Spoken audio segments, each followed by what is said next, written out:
सभी को पता है कि इलास्टिक कोलिजन क्या होता है। आप इलास्टिक कोलिजन की डेफिनेशन लिख दीजिए कि what is elastic collision here. The elastic collision क्या होता है बेटा, elastic collision, that is the elastic collision क्या है, the collision in which kinetic energy is conserve. ठीक है, द कोलिजन इन विच, जिसके अंदर, the collision in which kinetic energy is conserved. Kinetic energy क्या हो, कंजर्व्ड हो या काइनेटिक एनर्जी लॉस ना हो, उसको बोलते हैं हम बेटा क्या, इलास्टिक कोलिजन। अब बात आती है कि भाई टू डायमेंशन में तो हम क्या कंसीडर करेंगे कि भाई लेट अस कंसीडर। अब डायग्राम बना के फिर बताते हैं बेटा क्या हुआ कि इनिशियली जो है बेटा, ये जो दो बॉडी है, एक ये बॉडी है बेटा ए बॉडी, जिसकी मास कितनी है बेटा m1, ये मूव करी है बेटा कितनी वेलोसिटी के साथ, इनिशियल वेलोसिटी u1 के साथ। ठीक है, और एक ये बॉडी एक ही डायरेक्शन में लेंगे हम स्टार्टिंग के अंदर, in one direction, that is the body B of mass m2, और इसको हम कंसीडर करते हैं कि ये कहाँ है, रेस्ट में है। So u2 is equal to 0, u2 is equal to 0। तो अब क्या हुआ कि जब कोलिजन होगा, now we are discuss here the collision in two dimension, क्योंकि ये जो एक्स एक्सिस, ये वाली जो है बेटा वो क्या है, एक्स एक्सिस, क्या ये एक्स एक्सिस है। अब यहां जो कोलिजन होगा बेटा एट द पॉइंट, जब बी बॉडी कहां है, रेस्ट में है, तो जब बी बॉडी रेस्ट में है तो क्या होगा, यहां कोलिजन होगा टू डायमेंशन में। ए बॉडी इधर जाएगी बेटा, दैट इज द बॉडी ए, ये गई इधर, ये जो गई है बेटा वेलोसिटी v1 के साथ डिफ्लेक्ट हो जाएगी। After scattering the first body will be scatter, will be deviate, will be deflect from its path with N angle theta, and that angle is called scattering angle. इसका नाम बेटा scattering angle, क्या ये, that is the scattering angle. बेटा ये scattering angle है। अब simple सी बात है, वेलोसिटी वेक्टर क्वांटिटी है तो क्या होगा, एंगल बना दिया। यदि वेक्टर क्वांटिटी एंगल बना देती है, मैंने बता रखा है बेटा दो भाग में डिवाइड हो जाएगी। जिसके साथ एंगल बने बेटा, आपने पता है कि जिसके साथ एंगल बने वो पार्ट जो बनेगा बेटा वो बनेगा आपका, that is v1 cos theta. और ये वाला पार्ट क्योंकि बॉडी इधर जा रही है तो एक ये और एक ये वाला पार्ट, तो बेटा ये वाला पार्ट जो आएगा आपका that is v1 sin theta. एक आया v1 sin थीटा और एक आया v1 cos थीटा। अब क्या हुआ, ये तो बॉडी इधर चली गई। नाउ आफ्टर कोलिजन, देखिए बेटा ये इलास्टिक कोलिजन है, हमने क्या लिया है कि लेट जो सेकंड बॉडी थी वो इनिशियली कहां है, एट रेस्ट में है, और after collision first body scatter होगी कितने एंगल से, थीटा से, और सेकंड जो बॉडी है बेटा वो जो है ये वाली बॉडी जो है बेटा that is the body B, ये बॉडी बी है बेटा। और ये जो है ये इधर जो गई है बेटा ये किसके साथ गई है, वेलोसिटी v2 के साथ, किसके साथ, वेलोसिटी v2। यदि वेलोसिटी v2 के साथ, और ये हम कह रहे हैं भाई कितना एंगल के साथ, ये यहां जो है बेटा हम एंगल लेंगे रिक्वाइलिंग एंगल, क्या लेंगे, रिक्वाइल, दैट इज द, इसके साथ एंगल जो बना रखे बेटा दैट इज द, ये जो है दैट इज द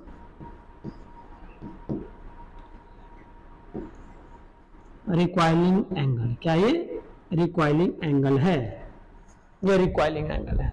क्योंकि जो बेटा ये है रिक्वाइल, ये वाली बॉडी हम कहेंगे कि after collision A will be deviate from its path by an angle theta and B will be deviate from its path by making an angle phi, and angle phi is called recoil angle या recoiling angle. इसको हम recoil angle भी बोलते हैं बेटा या recoiling angle भी बोल देंगे। अब ये भी वेक्टर क्वांटिटी है बेटा, जब ये भी वेक्टर क्वांटिटी है तो ये भी क्या होगा बेटा, दो पार्ट में, यस, ये भी क्या होगा, वेलोसिटी है, एंगल बना दिया, जिसके साथ एंगल बनाया वो वाला पार्ट क्या बनेगा बेटा, ये v2 है तो यह आएगा बेटा v2 cos फाई, और बेटा ये वाला जो पार्ट है नीचले वाला जो पार्ट है इसका वो बन जाएगा आपका v2 sin फाई। ये आ गया बेटा। अब लिखना क्या है, सिंपल सी बात वही लिख देंगे कि भाई लेट अस कंसीडर, यहां भाई let us consider two bodies two bodies of masses of, अब बेटा मासेस जो है मासेस m1 एंड एक m1 है बेटा और एक m2 है, और इनिशियली भाई शुरू में वो कहां चल रही है बेटा, initially in x axis, in are in initially in x axis, किसमें बेटा एक्स एक्सिस में, स्टार्टिंग के अंदर वो बेटा जो है बॉडी किसमें एक्स एक्सिस में है। तो लेट जो u2 है वो क्या ले रखे बेटा हमने 0, मीन जो बॉडी है बॉडी b है बेटा वो कहां है at, body b is at rest, जो बॉडी b है वो कहां होगी एट रेस्ट, ठीक है। तो नाउ आफ्टर कोलिजन क्या लिखेंगे बेटा, after collision, after collision, after collision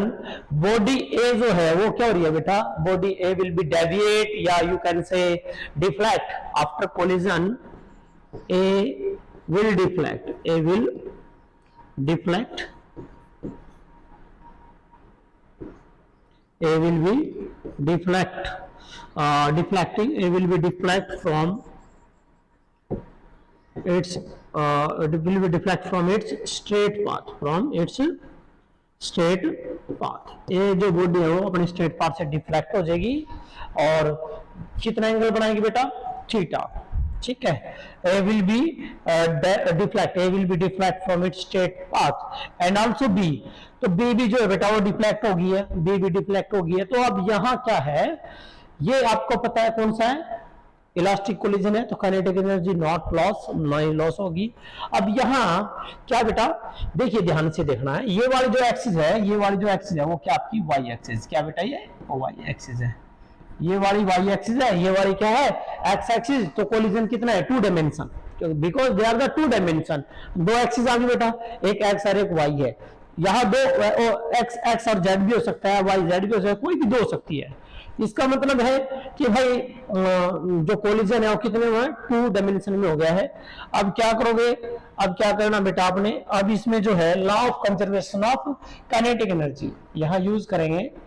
bye law of conservation of kinetic energy, by the law of conservation of kinetic energy, क्योंकि काइनेटिक एनर्जी कौन सी क्वांटिटी है, स्केलर है, तो उसमें बेटा रोड़ा ही नहीं है डायरेक्शन का कि भाई वेलोसिटी जो है स्प्लिट होगी ना होगी, क्योंकि जो काइनेटिक एनर्जी है कौन सी है स्केलर क्वांटिटी है, मेन जो आएगा वो आएगा वेक्टर में। तो काइनेटिक एनर्जी का जो आप लगाओगे law of conservation of kinetic energy, तो क्या बनेगी बेटा before and after, kinetic energy before collision, देखिए बेटा काइनेटिक एनर्जी क्या आएगी बिफोर कोलिजन, ये बराबर मिलेगी आपको बेटा kinetic energy after collision, kinetic energy after collision, collision के बाद दोनों आपको बेटा सेम मिलेगी। अब बात आती है बेटा यहाँ हमने जो लिया है कि भाई कंडीशन कि काइनेटिक एनर्जी बिफोर कोलिजन, पहला बेटा 1/2 m1 u1 का स्क्वायर, दूसरा तो बेटा क्या था, दूसरी बॉडी किस में थी रेस्ट में थी, तो m2 1/2 m2 और ये क्या आ गया 0 आ गया बेटा, is equal to first body के after collision 1/2 m1 velocity v1 का स्क्वायर प्लस 1/2 m2 v2 का square, that is the equation number 1। अब क्या करना बेटा आपने, अब यहां पर आपने देखो ये तो 0 हो गया, 1/2 कॉमन आ लग रहा है बेटा, यहां से 1/2 यहां से ये 1/2 कैंसल, तो आपके पास टर्म बचेगी बेटा m1 u1 का स्क्वायर इज इक्वल टू यहां आएगा आपका m1 v1 का स्क्वायर प्लस m2 v2 का स्क्वायर, यह आ गई equation number 2, that is the equation number 2। ये इक्वेशन नंबर 2 आएगी। तो हम इसमें कंसीडर स्टार्टिंग में ले लेंगे भाई लेट जो बॉडीज हैं, bodies are identical, are identical, कैसी है बेटा आइडेंटिकल है, इट मीन m1 बराबर ले लोगे बेटा, m2 के बराबर किसके ले लोगे, लेट वी कैन से हम क्या देंगे भाई, किसके बराबर लिया हमने m, तो बेटा ये भी m है और ये भी m कॉमन आ गया, m से m कैंसिल, देखिए बेटा दैट इज m u1 का स्क्वायर, m u1 का स्क्वायर, यहां से मैंने m कॉमन ले लिया, क्या रह गया बेटा v1 का स्क्वायर प्लस v2 का स्क्वायर। बेटा देखो ध्यान से m कैंसिल आ गया, तो आपके पास u1 का square is equal to v1 का स्क्वायर प्लस v2 का square. Equation number that is the 3, ये इक्वेशन नंबर आपकी 3 आ गई बेटा। तो ये आया by the law of conservation. हाँ, कई बार बच्चे बोल देते हैं कि सर आपने cos थीटा वेलोसिटी, ये देखिए ये डायग्राम में देखो सर आपने ये कौन लिया वेलोसिटी, जब आप ये वाली ले रहे ये क्यों नहीं ली। बेटा ये वेक्टर स्प्लिटिंग है, वेक्टर स्प्लिटिंग है, और काइनेटिक एनर्जी कौन सी है, स्केलर है, इसलिए नहीं लेंगे हम। तो याद रखना है, सिंपल लेना आपने। अब चलते हैं बेटा law of conservation of linear momentum. अब करेंगे बेटा by law of conservation, law of conservation of क्या बेटा, लीनियर मोमेंटम। लेकिन क्या हुआ कि लीनियर मोमेंटम कौन सी क्वांटिटी है, वेक्टर है, और जब कंजर्वेशन मोमेंटम बेटा वेक्टर क्वांटिटी है तो वेक्टर दो एक्सिस है, एक एक्सिस है वाई एक्सिस, तो यहाँ एक्सिस काउंट करेंगे, काइनेटिक एनर्जी में एक्सिस काउंट नहीं करेंगे, क्योंकि बेटा उसमें काइनेटिक एनर्जी कौन सी क्वांटिटी है, स्केलर क्वांटिटी है। अब यहाँ तो मोमेंटम है, मोमेंटम दोनों एक्सिस में है, एक्स में भी है बेटा वाई में भी है। तो conservation by law of conservation of linear momentum along ले लीजिए बेटा, अलोंग एक्स एक्सिस, पहले ले लीजिए बेटा अलोंग एक्स एक्सिस, पहले एक्स एक्सिस में ले लीजिए। जब आप एक्स एक्सिस में मोमेंटम लोगे तो बेटा क्या है momentum, first before and after पता ही आपको, तो बिफोर क्या बेटा m1 u1 plus m2 u2 की वैल्यू क्या बेटा 0 है, इज इक्वल टू,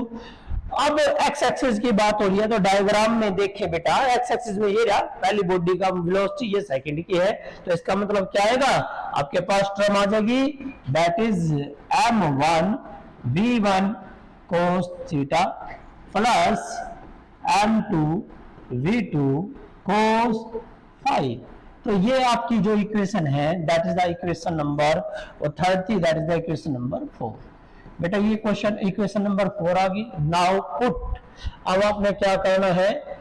अब कंडीशन लगा देनी है कि identical, yes body are identical, both the body are identical. जब बॉडी आइडेंटिकल होगी तो ये वाली condition m1 is equal to m2 बराबर m, तो बेटा आपने क्या करना है, यह कंडीशन वही कि m1 बराबर है m2, और ये किसके बराबर बोला है बेटा आपने, that we are saying that is equal to m। यदि m के इक्वल कर दिया तो ये क्या आएगा आपका, दैट इज u1, क्योंकि m here m is equal to, बेटा यहां से m कॉमन आ जाएगा, m कॉमन ले लीजिए, क्या रह गया, that is v1 cos theta plus v2 cos phi, ये आ गया आपके पास। नाउ m से m cancel, so you will get u1 is equal to, that is the v1 cos theta plus v2 cos phi। ये equation जो है that is the equation number 5, ये इक्वेशन नंबर 5 आ गया आपकी। ये किसमें था, momentum along the x axis. अब बात करेंगे बेटा मोमेंटम अलोंग वाई एक्सिस, क्योंकि मोमेंटम वेक्टर क्वांटिटी है इसलिए हम वाई एक्सिस में लेंगे। हम तो लेंगे क्या, by law of conservation, law of conservation, by law of conservation of linear momentum along y-axis, along y-axis।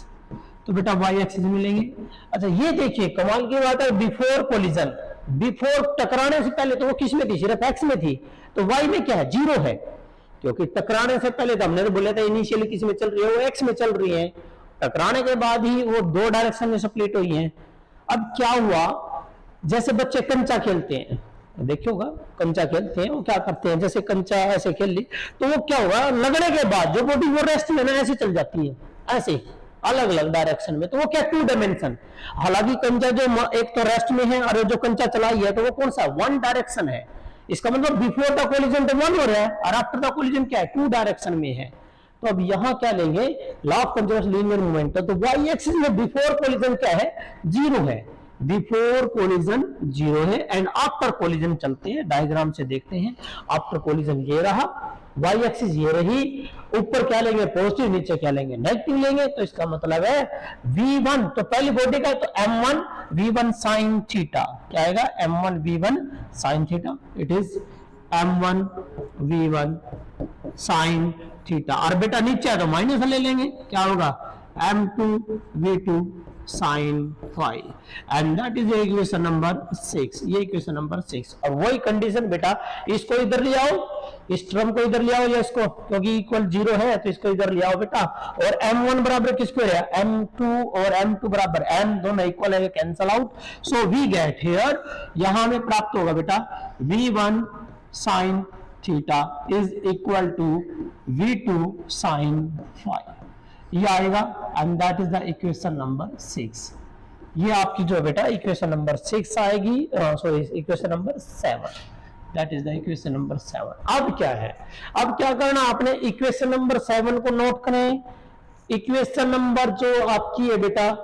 5 को नोट करें, और इक्वेशन नंबर 3, तो आपने 3 में क्या हो रहा है, u1 का स्क्वायर है, v1 का स्क्वायर और v2 का स्क्वायर, किसका स्क्वायर है u1 का स्क्वायर। और आप आ जाओ यहां, ये रहा आपका u1, तो इसका स्क्वायर करना पड़ेगा हमें, तो इसका मतलब है from equation 2 and 5, from equation 3 and equation 5, 3 and 5। तो अब बात करते हैं from equation 3 and 5, from equation 3 and equation 5, equation 3 और इक्वेशन 5 से क्या था, u1 का स्क्वायर हो रहा है, तो बेटा u1 का स्क्वायर हो रहा है, u1 क्या है हमारे पास यो है, ये पुट कर दो वहां, तो इसका मतलब u1 का स्क्वायर था, तो ये क्या था आपका v1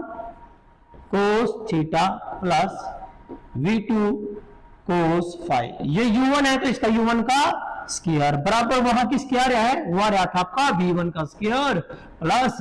v2 का स्क्वायर, याद था। अब इसको सोल्व करें, अब इसको सोल्व करेंगे, a प्लस बी का होल स्क्वायर क्या होता है, a का स्क्वायर प्लस b का स्क्वायर प्लस 2ab, ये आपका formula, that is the v का स्क्वायर v1 का square and here cos square theta, and यहां क्या आएगा प्लस v2 का स्क्वायर, और ये क्या बन गया आपका cos स्क्वायर फाई, ठीक है, प्लस 2ab 2v1 v2, और क्या बन गया आपके पास v1 v2 cos theta and cos phi is equal to आपके पास आया v1 का स्क्वायर प्लस v2 का स्क्वायर। अब बड़े ध्यान से देखिए, v1 ये रहा, v1 ये रहा, तो मैं इस v1 वाली रकम को इधर लेके जाता हूं भाई, और इस v2 वाली को भी इधर लेके जाता हूं बेटा, तो इसमें से माइनस हो जाएगी, तो यहां क्या बच गया आपके पास, यहां बच गया बेटा 2v1 v2 cos theta cos phi is equal to, बेटा यहां लेके जाएंगे तो v1 ये रहा, और ये v1 का स्क्वायर और cos स्क्वायर, तो v1 कॉमन आ गया, v1 का स्क्वायर कॉमन ले लीजिए बेटा, v1 का स्क्वायर कॉमन, वहां से कॉमन लिया, क्या रह गया बेटा यहाँ 1 रह गया, ये इधर गया माइनस, तो माइनस cos स्क्वायर थीटा, ऐसे ही बेटा ये आएगा, यहां से क्या कॉमन लिया, v2 का स्क्वायर ले लिया, ये 1 एज इट इज, ये आया बेटा माइनस cos स्क्वायर फाई, बेटा 1 माइनस cos स्क्वायर क्या होता है sin स्क्वायर, तो ये बन गया sin स्क्वायर थीटा, क्या बन गया बेटा v1 का स्क्वायर और sin स्क्वायर थीटा, और ये बन गया बेटा आपका v2 का स्क्वायर और sin स्क्वायर फाई, ये आएगा आपका। So that is equation number, ये आपकी 8, इक्वेशन नंबर 8, यह इक्वेशन नंबर 8 जो आई आपकी। अब इक्वेशन नंबर जो 8 है ये वो क्या है आपकी 2v1 v2 cos theta cos phi बराबर आया आपका यहां, यह आपका v1 का स्क्वायर और sin square theta plus v2 का स्क्वायर और sin स्क्वायर फाई, ये आपकी इक्वेशन आ गई, ये जो इक्वेशन नंबर 8 थी, ये आपकी इक्वेशन नंबर 8, ये इक्वेशन नंबर 8 आ गई। अब क्या करना है आपने यहां पर देखिए, अब आगे हम प्रूफ करने के लिए यूज करेंगे किस इक्वेशन का,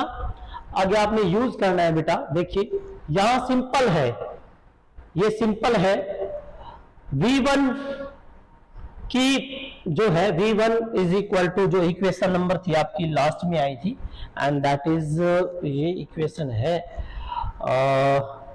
yes, V1 sin theta is equal to V2 sin phi, equation number 7, from equation 7। अब यूज करो बेटा फ्रॉम इक्वेशन 7, इक्वेशन 7 से बेटा आप लोगे क्या था, V1 sin theta is equal to V2 sin phi, ये था आपका। अब यहां जो आपके पास टर्म आई है तो आप इसको पुट कर दीजिए, इसको पुट करो V1 sin theta, it mean जब इसका स्क्वायर करोगे, देखो इसका स्क्वायर कर दो, दोनों तरफ स्क्वायर कर दीजिए, ये लो बेटा स्क्वायर कर दिया, आपके पास आया V1 का square sin square theta is equal to, किसके इक्वल आ गया, ये आपका आ गया V2 का स्क्वायर sin स्क्वायर फाई, ये आ गया बेटा, सेम सिंपल सेम। तो इसकी जगह ये पुट कर दो, ये रहा, या इसकी जगह इसको कर दो, जब पुट करोगे तो जगह ट्वाइस हो जाएगा, तो ये आ गया आपका 2V1 V2 cos theta and cos phi is equal to, बेटा जब इसने इसको पुट करोगे तो कितना हो जाएगा, ये सेम आ गया, तो 2 आप ये ले सकते हो V1 का स्क्वायर और साइन स्क्वायर थीटा ले सकते हो, कोई प्रॉब्लम नहीं है, ठीक है। और हमें पता है हम इसको कैसे लिख सकते हैं, हम इसको लिख सकते हैं किस टर्म में, 2V1 sin theta and V1 sin theta, ऐसे लिख सकते हैं, कोई प्रॉब्लम नहीं है, ठीक है। क्योंकि V जो है V1 का स्क्वायर है, कि टर्म का स्क्वायर, जैसे x स्क्वायर है तो बेटा x स्क्वायर को x इंटू एक्स लिख सकते हो आप, b स्क्वायर है b इंटू बी लिख दिया, तो ये आपका टर्म्स आ गई। अब मैं क्या करता हूं, मैंने यूज कर रखा है इक्वेशन 7 में कि जो V1 sin थीटा है वो बराबर है हमारा किसके बराबर है, V2 sin फाई के, किसके बराबर है, V2 sin फाई के। तो बेटा पुट कर दो इसको, जब आप इसको पुट करोगे सो यू विल गेट 2V1 ये रहा, और ये क्या आ गया बेटा आपका V2, ये क्या बन गया sin थीटा, और ये बन गया बेटा sin फाई, क्या बन गया बेटा sin फाई। अब बड़े ध्यान से देखो, आपके पास दोनों ये टर्म्स हैं, ये इससे कैंसल, अब क्या बच गया इधर, cos थीटा cos फाई, ये बच गया बेटा cos थीटा cos फाई बराबर बच गया बेटा sin थीटा sin फाई। अरे बेटा जब बराबर है इधर ले आओगे minus cos theta cos phi minus का बेटा sin थीटा और sin फाई, ठीक है, इज इक्वल टू क्या रहेगा बेटा, 0 रहेगा। अब बात आती है, ये बन गया formula cos a plus b का, क्योंकि cos a प्लस b क्या होता है, cos a cos b minus sin a sin b, तो बेटा ये बन गया आपका that is the cos a plus b और इज इक्वल टू क्या बेटा 0। और भाई cos की वैल्यू तो 0 तब होती है जब एंगल 90 हो, it mean theta plus phi जो आया बेटा वो आपका कितना है, 90 डिग्री आया। इट मीन आफ्टर कोलिजन जो बॉडी स्कैटर्ड हुई थी, जो बॉडी रिकॉइल हुई थी, उन दोनों के बीच में एंगल क्या होगा बेटा, 90 होगा। ये कंडीशन है इलास्टिक कोलिजन इन 2 डायमेंशन की, that is the main condition. ये क्या बेटा, मेन कंडीशन है किसकी, elastic collision in 2 dimension, elastic collision, that is the main condition for elastic collision in 2 dimension. ये 2 डायमेंशन की इलास्टिक कोलिजन की कंडीशन है कि after collision both the body will move right to each other. After collision क्या condition है, that after collision, after collision, collision के बाद, after collision both the bodies will move right to each other, दोनों body एक दूसरे के perpendicular चलेगी। ये इंपॉर्टेंट है, नीट में क्वेश्चन आता बड़ा लंबी स्टेटमेंट आती है, एनडीए में क्वेश्चन आता बड़ी लंबी स्टेटमेंट आती है। एक एंगल देके रखेगा बेटा, दूसरा पूछना है, अरे सिंपल सी बात है भाई, दोनों एंगल का सम कितना है, 90 है। इट मीन एक दे रखा है, 90 में से घटा दो, आपका दूसरा आंसर आ जाएगा। तो ये था बेटा आपका टॉपिक इलास्टिक कोलिजन इन 2 डायमेंशन।